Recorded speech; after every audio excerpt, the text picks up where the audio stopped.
Animal behavior. Types of animal behavior.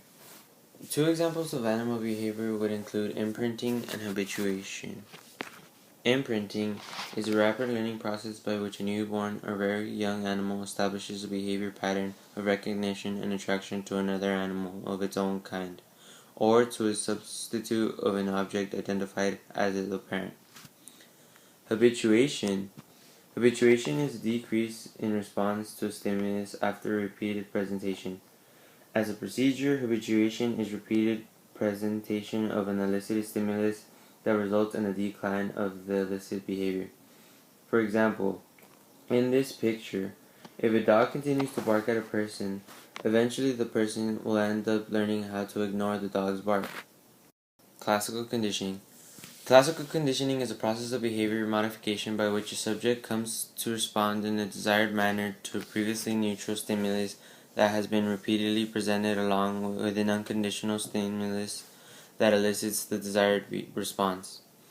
For example, if a dog learns to associate a tuning fork to food, every time a tuning fork is rung, the dog begins to salivate because the dog associates the tuning fork to food.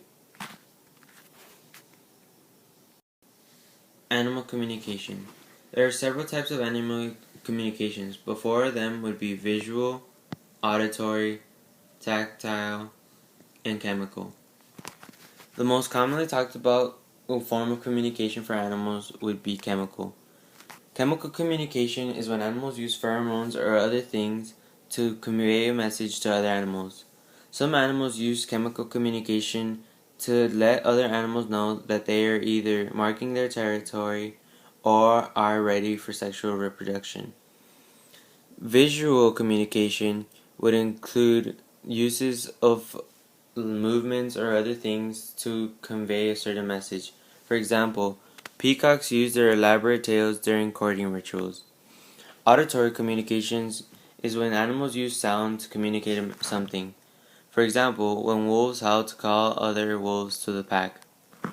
Tactical communications would include when dogs lick their pups to bond, clean, and stimulate their development.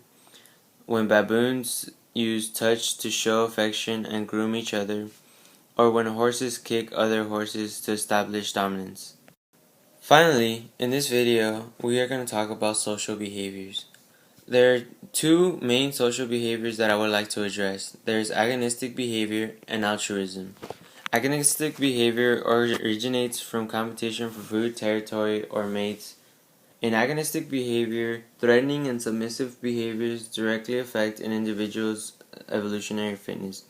For example, in this picture, two polar bears could be fighting for territory, a mate, or even food. Altruism. Altruism is when an animal does something for another animal, knowing that it will either decline its chance of survival or it does not benefit it at all.